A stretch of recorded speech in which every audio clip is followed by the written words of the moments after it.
ओ मंगलम भगवान विष्णु मंगलम गरुड़ाध्वज मंगलम पुंडरीकाक्षम मंगलनाय स्तनो हरि। कार्तिक मास महात्म के 22वें अध्याय कथा, बहुत ही पावन पुण्यमयी कथा, पापों को हरने वाली कथा।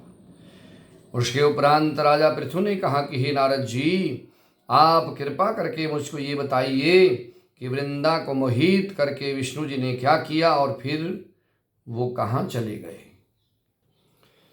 जब सभी देवता स्तुति करके मौन हो गए तो भगवान शंकर ने प्रसन्न होकर देवताओं से कहा कि हे ब्रह्मादि देवताओं, जलंधर तो मेरा ही अंश था, मैंने उसे तुम्हारे लिए नहीं मारा, ये तो मेरी सांसारिक एक लीला थी। फिर भी आप लोग सत्य कहिए कि इससे आप सुखी हुए या नहीं। तब ब्रह्मादि देवताओं ने खुश होकर के, जिनके नेत्र हर्ष से खुल गए, उन्होंने शिव जी को प्रणाम करके भगवान विष्णु जी का सब वृत्तांत कह सुनाया, जो उन्होंने बड़े प्रयत्न से वृंदा को मोहित किया तथा वह अग्नि में प्रवेश करके वृंदा परम गति को प्राप्त हो गई।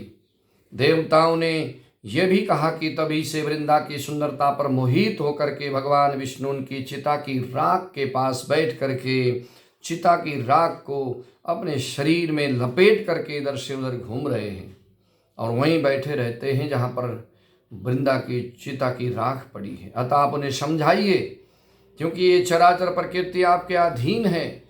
देवताओं से ये सब सुन करके शंकर जी ने उन्हें अपनी दुस्तर माया समझाई और कहा कि ये सारा जगत उसी माया के अधीन है।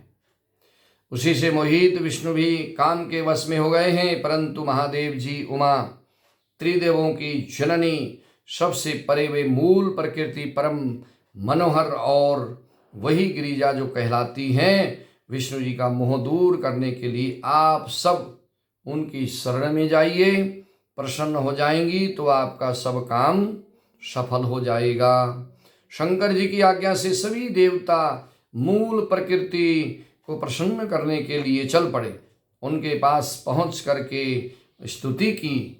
स्तुति करते ही आकाशवाणी हुई, कहा कि देवताओं, मैं 3 प्रकार से, तीनों गुणों से पृथक होकर स्थित होती हूँ। सतगुण से गौरी, रजगुण से ज्योति रूप, तथा आप लोग मेरी आज्ञा से यहाँ सादर उन देवियों के पास जाओ तो वे तुम्हारे मनोरथ को पूरा कर देंगी। ये सुन करके सभी देवताओं के नेत्र खुल गए और वे भगवती का आदर करते हुए गौरी, लक्ष्मी और सरस्वती को हाथ जोड़कर प्रणाम करने लगे। सभी देवताओं की भक्ति पूर्वक प्रार्थना से वे सभी देवियाँ वहाँ पर प्रकट हो गई। सभी देवताओं ने खुश होकर के निवेदन किया।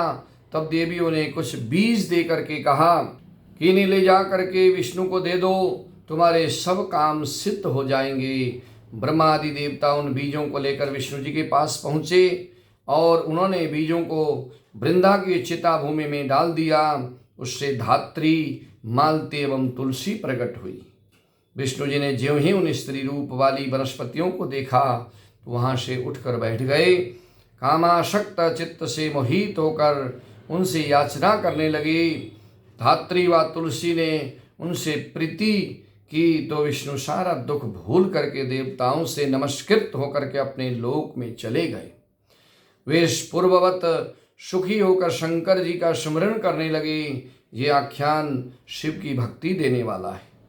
ये आख्यान सुनने मात्र से पापों को हरने वाला है।